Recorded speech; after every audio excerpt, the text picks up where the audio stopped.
Assalamualaikum warahmatullahi wabarakatuh. Masih dalam kajian harian kita, kajian tasawuf Syekh Abdul Qadir Jailani, yang dimana hari ini kajian kita masuk pada tema memandang Allah Subhanahu wa Ta'ala pada hari kiamat. Bismillahirrahmanirrahim.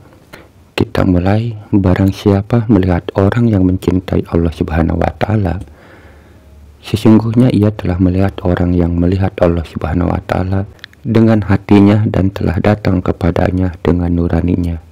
Tuhan kita Azza wa Jalla adalah zat yang ada dan dapat dilihat. Nabi Shallallahu Alaihi Wasallam bersabda, "Kamu akan melihat Tuhanmu sebagaimana kamu melihat matahari dan bulan. Kamu tidak terkurangi dalam melihatnya." Hari ini dia melihatnya dengan mata hati, kelak akan dapat melihatnya dengan mata kepala. Firman Allah, tidak ada sesuatu pun yang serupa dengan dia, dan dialah yang maha mendengar lagi maha melihat. Surat Asy-Syura ayat 11. Orang-orang yang mencintai Allah Subhanahu wa Ta'ala selalu rela kepadanya, bukan kepada selainnya, memohon pertolongan kepadanya, bukan kepada selainnya. Pahitnya kemiskinan bagi mereka terasa manis. Kelezatan mereka justru dalam kefakirannya. Kenikmatan mereka justru dalam kesakitannya, dan kedamaian mereka dalam kegelisahannya. Dalam kejauhan mereka menemukan kedekatan, dalam kesulitan mereka menemukan kemudahan. Beruntunglah kamu, wahai orang-orang yang sabar dan rela, dan yang panah dari nafsu dan keinginannya. Lagi-lagi di kajian ini, di tema memandang Allah Subhanahu wa Ta'ala pada hari kiamat, yang disampaikan oleh Syekh Abdul Qadir Jailani ini tidak terlalu banyak, sangat simpel sekali. Mungkin karena penjelasannya ini tentang melihat Allah, jadi kesulitan untuk menjelaskan lebih rincinya mungkin ke situ. Dan hal ini memang semestinya bukan untuk dijelaskan secara panjang lebar, tetapi kita harus melakoninya, mengalaminya. Di kalimat ini Syekh Abdul Qadir Jailani menjelaskan pahitnya kemiskinan bagi mereka terasa manis. Kelezatan mereka justru dalam kefakirannya. Hal ini sangat berbeda jauh dengan hukum-hukum dunia, yang dimana menurut hukum dunia kemiskinan ini bukan sesuatu yang manis, malah sesuatu yang pahit. Tetapi dalam kajian tasawuf, menurut Syekh Abdul Qadir Jailani, justru dengan kemiskinan inilah mereka merasakan manis, dan kelezatan mereka justru dalam kefakirannya. Sementara di hukum dunia justru kefakiran inilah yang sangat dihindari, yang sangat tidak mau, yang sangat tidak disukai. Di sini sangat jelas perbedaannya dan bertolak belakang. Maka benar apa yang dikatakan para ulama bahwa akhirat dan dunia ini bagaikan minyak dan air, tidak bisa menyatu. Yang dimana ketika kita mengejar akhirat, justru kemiskinan ini adalah sesuatu yang manis, dan kefakiran ini sesuatu yang melezatkan. Tetapi kalau hukum dunia malah sebaliknya.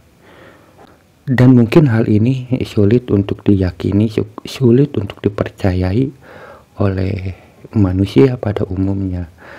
Karena sekali lagi manusia ini sudah terdoktrin sejak kecil bahwa kenikmatan-kenikmatan yang diberikan dunia ini adalah sesuatu kenikmatan yang luar biasa, yang tidak ada bandingnya.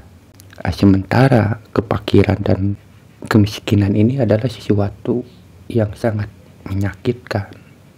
Nah, ketika kita sudah dewasa, kita disodorkan dengan agama, lalu dikatakan bahwa di sini di agama katanya ada kebahagiaan-kebahagiaan yang lebih hakiki, yang tidak menipu. Tetapi begitu kita kejar, kita tidak mendapatkannya. Dan pada akhirnya kita ini sadar atau tidak disadari bahwa apa yang dikatakan agama itu seakan-akan bohong.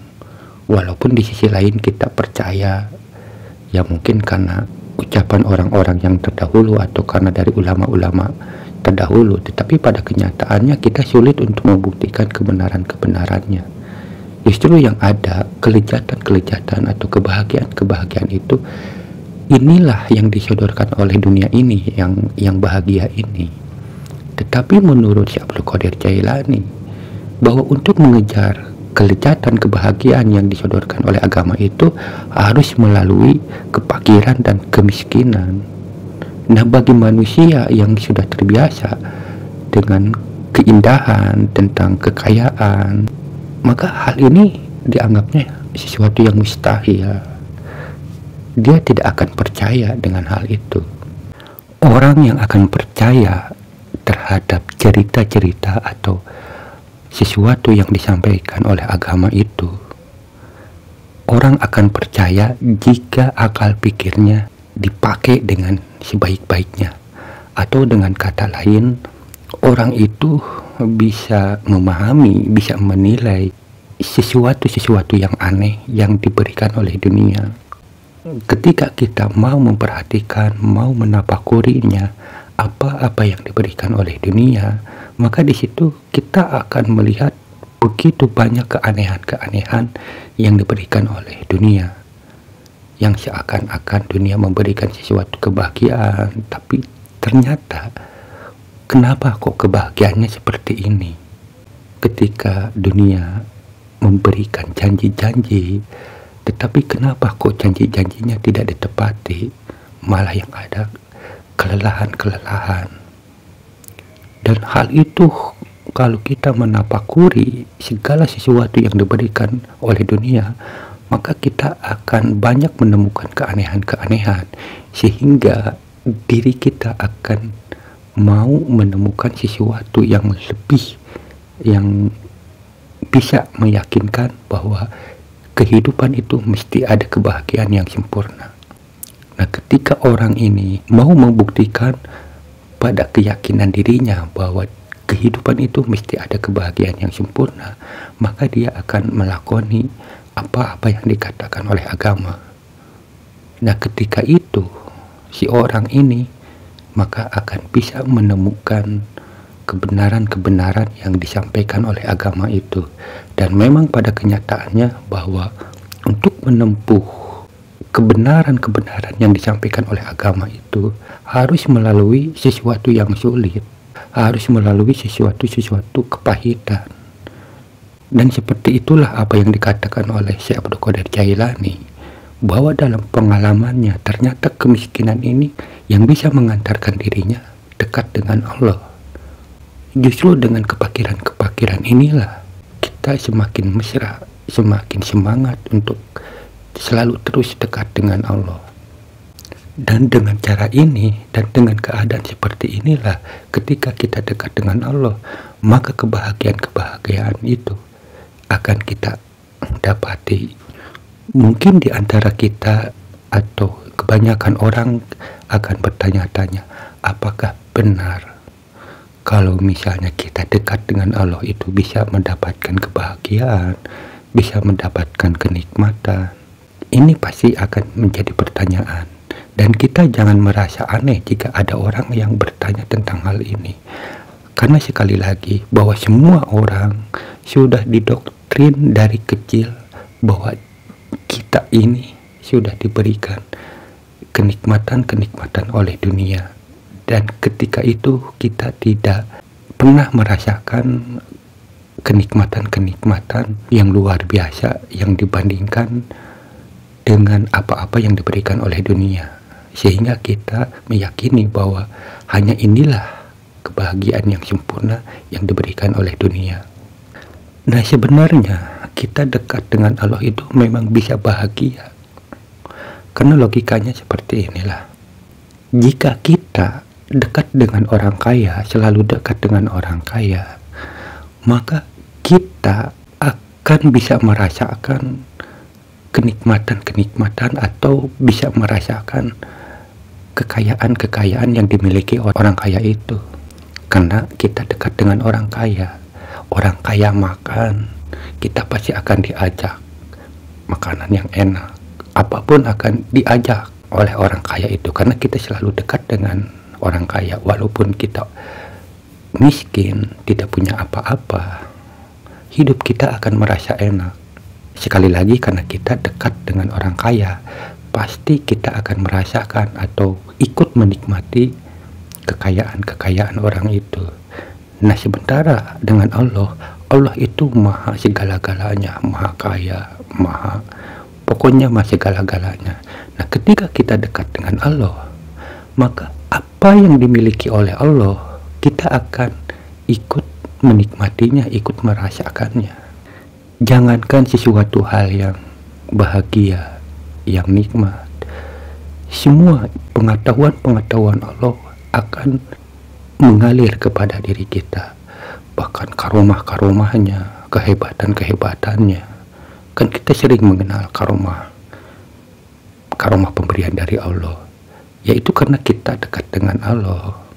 Karena kita dekat dengan Allah, maka ilmu-ilmu Allah itu akan mengalir kepada diri kita.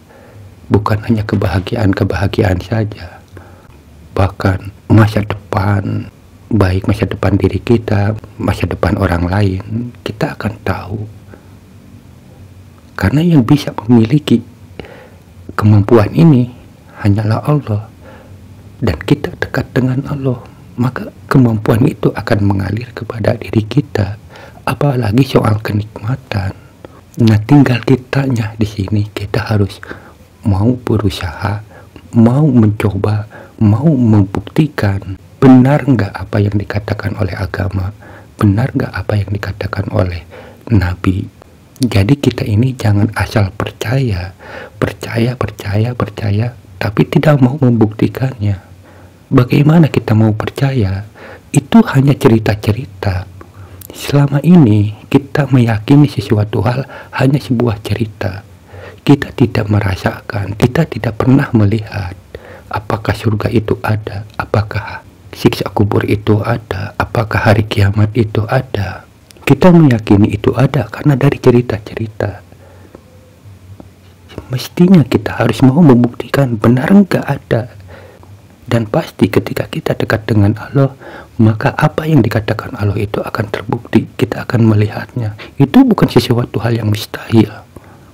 Bisa saja kita akan menampakkan hal itu di dunia, bukan hanya di akhirat saja. Di dunia pun Allah bisa memberikan. Ini sebuah anugerah agar kita benar-benar yakin dengan apa-apa yang dikatakan oleh Allah. Walaupun hal itu adalah sesuatu yang gaib. Tetapi ketika kita dekat dengan Allah, maka hal yang gaib itu tidak ada. Yang ada memang kenyataannya ada. Jadi menurut saya, lebih baik kita ini meragukan apa yang dikatakan Nabi, apa yang dikatakan ulama, apa yang dikatakan para wali. Lebih baik kita meragukan, tapi mau membuktikannya. Misalnya kita mendengar kata wali, kata Nabi, masa iya? Coba kita buktikan. Nah, mending begitu daripada kita percaya tapi tidak mau membuktikan. Lebih baik seperti itu. Alangkah baiknya kita meyakini dan kita mau mencobanya, itu lebih baik. Dan seperti yang apa dikatakan oleh saya Abdul Qadir Jailani ini, kefakiran dan kemiskinan itu adalah sesuatu yang manis, sesuatu yang melezatkan. Dan katanya kenikmatan mereka justru dalam kesakitannya dan kedamaian mereka dalam kegelisahannya. Ini bukan sesuatu cerita-cerita kebohongan, tetapi ini kenyataan. Dan pasti kita sulit untuk meyakininya. Sekali lagi, kita sulit untuk meyakininya karena kita tidak mau membuktikan kebenaran-kebenarannya. Kalau seandainya kita mau membuktikan kebenaran-kebenarannya, maka kita ini akan tunduk, akan malu, akan mengagumkan orang-orang seperti Syekh Abdul Qadir Jailani ini. Bahkan kita ini akan benar-benar takdim kepada Rasulullah Shallallahu Alaihi Wasallam, karena beliau inilah orang yang paling hebat. Jadi kita ini meyakini bahwa Rasulullah makhluk atau manusia yang paling hebat itu bukan karena cerita-cerita dari orang-orang. Kalau seandainya kita mau membuktikannya dengan apa yang dikatakan oleh Rasulullah, maka kita ini akan benar-benar merasakan kebenaran-kebenarannya yang disampaikan oleh Rasulullah itu, dan kita akan takdim, akan takjub, akan mengagumi Rasulullah dengan sebenar-benarnya.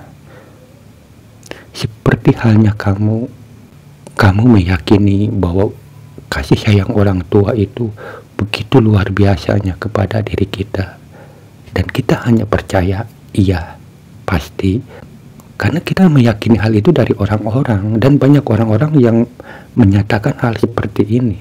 Apakah kita meyakini, benar-benar meyakini hal ini? Belum tentu. Kita akan meyakini bahwa orang tua itu benar-benar kasih sayangnya kepada kita ini sebagai anak sungguh luar biasa. Ketika kita sudah menjadi orang tua, kita akan merasakan bagaimana perasaan kita sebagai orang tua terhadap anaknya. Ketika kita melihat anak kita sakit, rasa kita bagaimana, sayang kita bagaimana. Disitulah akan ada rasa timbul keyakinan, oh begini ternyata kasih sayang orang tua itu seperti yang saya rasakan kepada anak saya, begitu sayangnya, begitu mengkhawatirkannya. Nah, karena kita sudah merasakannya, kita akan yakin akan takdim kepada orang tua. Begitu juga ke Rasulullah. Kita hanya mangut-mangut saja ketika dikatakan Rasulullah begini, Rasulullah begitu. Kita akan mangut-mangut saja mendengar cerita-cerita itu. Tetapi kalau kita mau melaksanakannya, mau membuktikannya, maka sangat luar biasa. Tanpa ada orang yang mengatakan bahwa Rasulullah ini agung, Rasulullah itu begini dan begitu, kita akan mengagungkan beliau ini. Yakinlah 1000 yakin bahwa hal itu bukan sesuatu yang mustahil. Jadi sekali lagi, kita mengagungkan Rasulullah itu karena cerita-cerita dari orang-orang. Kita harus mau membuktikannya. Dan katanya, wahai kaum, hendaklah kamu setuju dan rela terhadap perbuatan Allah Subhanahu wa Ta'ala. Kepadamu dan kepada selainmu, janganlah kamu merasa lebih tahu dan lebih pandai dari Zat Maha Mengetahui. Allah Subhanahu wa Ta'ala sendiri telah berfirman, Allah mengetahui sedang kamu tidak mengetahui. Al-Baqarah ayat 216. Berdirilah di hadapannya di atas kaki kemiskinan dari segala pemikiran dan pengetahuanmu, supaya kamu bisa memperoleh ilmu. Renungkanlah dan janganlah kamu memilih. Merenungkan sehingga datang kepadamu ilmu tentang Dia. Yang pertama merenung, kedua mengetahui, dan ketiga akan sampai kepada sesuatu yang diketahui. Jika ada yang dituju, barulah kemudian akan sampai kepada sesuatu yang dituju. Jika ada kehendak, barulah kemudian akan sampai kepada sesuatu yang dikehendaki. Dengarkan dan amalkan, sesungguhnya aku hendak menjalin hubungan denganmu, aku hendak menjalin tali hubungan yang lembut denganmu, dan sebagai bekalnya cita-citaku yang menjadi cita-citamu, dan dukaku juga menjadi dukamu. Sesungguhnya aku ibarat burung, kemanapun hinggap aku akan ditangkap. Kini keadaanmu seperti orang yang menggenggam batu saja. Wahai orang-orang yang duduk malas, wahai orang-orang yang terikat oleh nafsu dan keinginan, ya Allah, kasihanilah aku dan kasihanilah dia.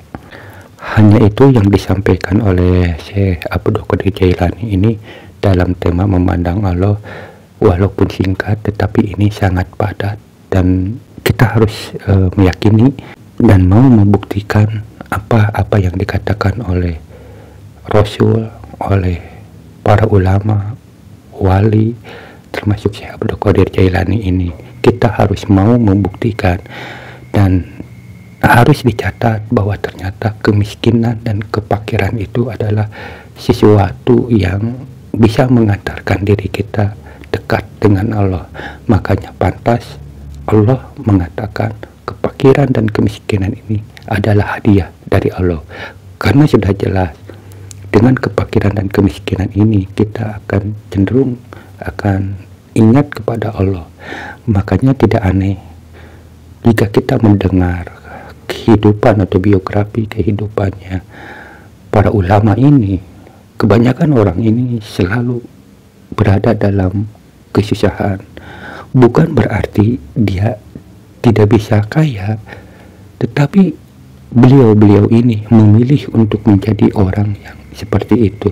Kalaupun tuh banyak harta, harta itu hanya sebagai titipan saja, dan kebanyakan harta itu hanya untuk orang lain. Dirinya hanya makan seala kadarnya.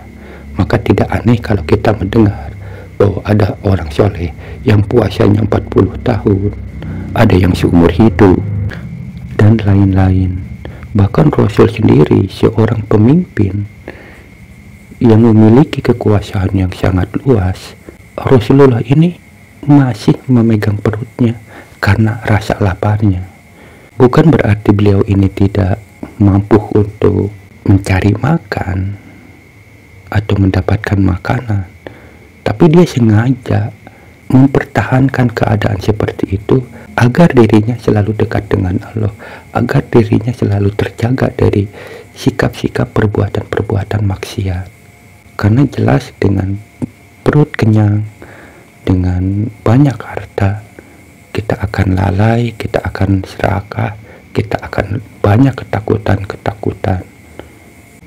Cobalah teman-teman melihat bagaimana kehidupan orang-orang soleh. Pasti semuanya kebanyakan dalam kondisi seperti itu. Sekalipun hartanya banyak, tapi tetap dia makannya hanya ala kadarnya. Harta-harta yang dimilikinya itu bukan untuk dikumpul-kumpul untuk masa depan, tapi untuk dibagi-bagikan. Seperti itu. Mudah-mudahan kajian ini bisa dipahami, bisa mengerti, dan kita mau mengamalkannya, dan juga mudah-mudahan bermanfaat. Assalamualaikum warahmatullahi wabarakatuh.